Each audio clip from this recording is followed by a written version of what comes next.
Hello student, north Bengal ইউনিভার্সিটির আন্ডারে যে সকল ভাই বোনরা সেকেন্ড সেমিস্টারে পড়াশোনা করছো এবং যাদের মেজর পলিটিক্যাল সায়েন্স বা রাষ্ট্রবিজ্ঞান রয়েছে, তাদের আজকের ক্লাসটি তাদের জন্য। যারা অনলাইনে ক্লাস করতে চাও তারা অনলাইনে ক্লাস শুরু করো। ইতিমধ্যে আমাদের অনলাইন ক্লাস শুরু হয়ে গেছে এবং আমাদের সঙ্গে যোগাযোগ করতে হলে পরে আমাদের নাম্বার 9749941990 অথবা 7797308455 এই দুটি নাম্বারে তোমরা যোগাযোগ করতে পারো এবং তোমরা সামান্য ফির বিনিময়ে তোমরা কিন্তু অবশ্যই তোমরা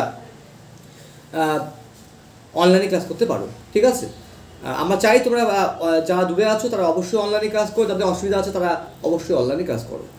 তো যাই হোক, আজকে তোমাদের বেশ কিছু বিষয়ে পড়াশোনা সংক্রান্ত তোমাদের আলোচনা করাবো এবং এর পাশাপাশি তোমাদের একটা রাষ্ট্রবিজ্ঞান সাবজেক্টটা সম্পর্কে একটু ধারণা দেবো।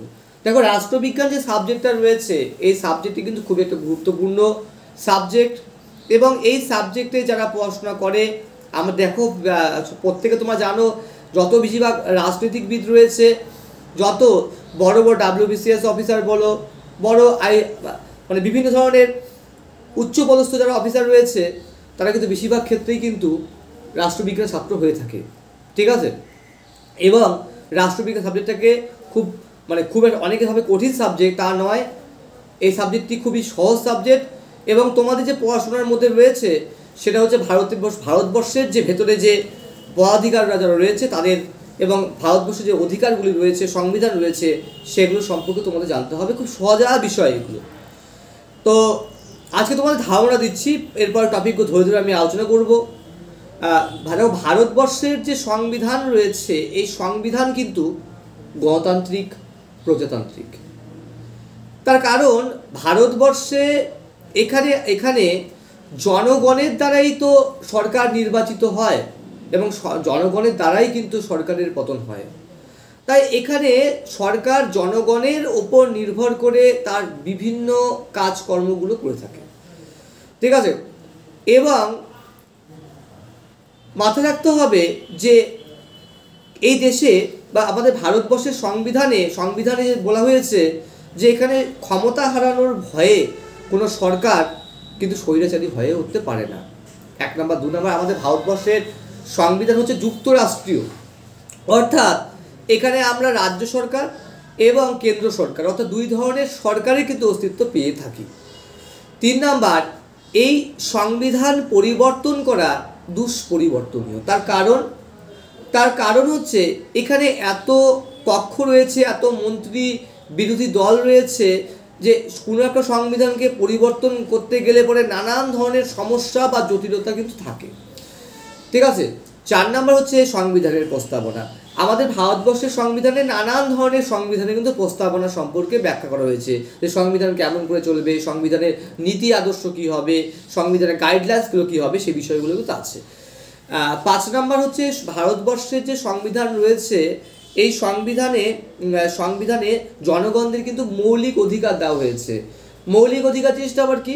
মৌলিক অধিকার হচ্ছে আমরা যে ভারতবর্ষে থাকবো, এই যে এবার সংবিধান থাকবে, তো সেখানে আমরা কি কি পাবো সেগুলো হচ্ছে যেমন আমাদের বাক স্বাধীনতার অধিকার, ধর্মের অধিকার, চলাফেরার অধিকার, শিক্ষার অধিকার, বৃত্তি প্রদানের অধিকার, এই পার্টগুলো কিন্তু রয়েছে। ঠিক আছে, এর পাশাপাশি দেশে থাকতে গেলে পরে অবশ্যই কতগুলো নির্দেশ মেনে চলতে হয়, অর্থাৎ একে বলা হচ্ছে নির্দেশমূলক নীতি। ঠিক আছে, এর মধ্যে রয়েছে তুমি দেশে থাকতে পারো কিন্তু দেশের বিরোধিতা তুমি করতে পারবে না বা দেশ বিরোধী কোনো কর্মকাণ্ড তুমি করতে পারবে না। ঠিক আছে, বৃত্তি করো অবশ্যই, কিন্তু অবশ্যই সেটা যেন স্বচ্ছ হয়, এই বিষয়গুলো রয়েছে। এছাড়াও ভারতবর্ষের সংবিধানে আমরা বৈদেশিক নীতি দেখি, আমরা ক্ষমতা স্বতন্ত্রীকরণ নীতি দেখি, আমরা ক্ষমতা বিকেন্দ্রীকরণ নীতি দেখি।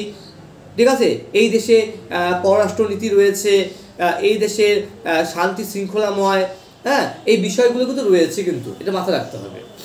এছাড়াও আমরা এখন জানবো যে প্রধানমন্ত্রী এবং মুখ্যমন্ত্রী কি কেমন করে নিয়োগ হয় এবং এদের একদম শর্টকাটে আমরা ধরে নিব যে এদের ক্ষমতাগুলো কী কী রয়েছে। আমরা একবারে কিন্তু ব্যাখ্যা করব। একইভাবে আমরা রাষ্ট্রপতি এবং রাজ্যপাল সম্পর্কে কিন্তু তোমাদের তথ্য দিচ্ছি। দেখো, প্রধানমন্ত্রী নিয়োগ হয় হচ্ছে লোকসভা ভোটের মাধ্যমে এবং 5 বছরের জন্য তিনি নির্বাচিত হয়। অন্যদিকে বিধানসভার মাধ্যমে মুখ্যমন্ত্রী নিয়োগ হয়, 5 বছরের জন্য তিনি নিয়োগ হয়।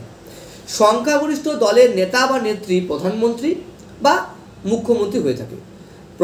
ঠিক আছে, প্রধানমন্ত্রী কতগুলো করণীয় কাজ রয়েছে, যেমন প্রধানমন্ত্রী নিজের ইচ্ছে মতো তার ক্যাবিনেট বা মন্ত্রী দপ্তর তৈরি করবেন, 1 নম্বর তার ক্ষমতার মধ্যে রয়েছে। 2 নম্বর তিনি বিরোধী দলের সঙ্গে যেমন কথা বলবেন, শাসক দলের সঙ্গে কথা বলবেন। 3 নম্বর তিনি পার্লামেন্টের ভেতরে সরকারের কি কাজকর্ম রয়েছে সেই বিষয়গুলো সম্পর্কে জবাব দেবেন স্পিকারের কাছে। ঠিক আছে, তার ব্যক্তিত্বের উপরে তিনি যে রাজনৈতিক দলটি করেন বা তাকে যেখানে রাখা হয়েছে তার দলের কিন্তু প্রভাব কিন্তু থাকে, কিন্তু এটা কিন্তু থাকে। একইভাবে কিন্তু মুখ্যমন্ত্রীর ক্ষেত্রেও তাই। মুখ্যমন্ত্রীও চাইলে পরে তিনি মানে মুখ্যমন্ত্রী নিজের মতন করে তিনি কিন্তু তার ক্যাবিনেট দপ্তর তৈরি করতে পারেন। তিনি যে কোনো মন্ত্রী মানে বিধায়ককে তিনি মন্ত্রী করতে পারেন, মন্ত্রী পদ থেকে পদ ত্যাগ করাতে পারেন।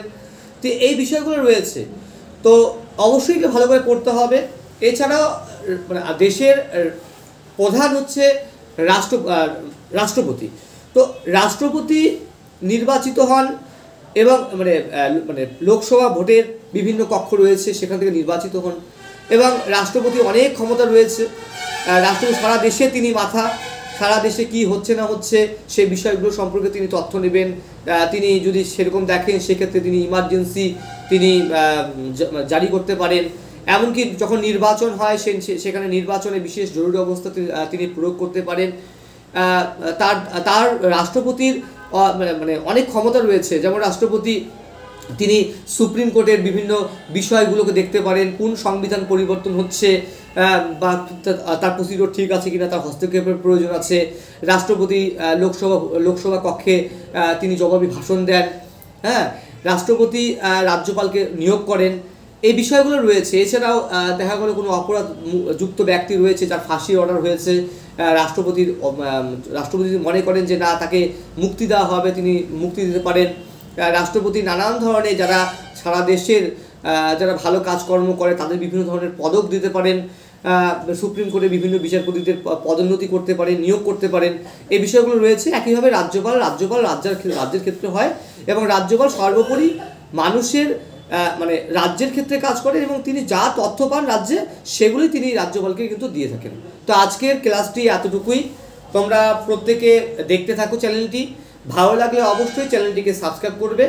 ধন্যবাদ, সুস্থ থাকো, ভালো থাকো।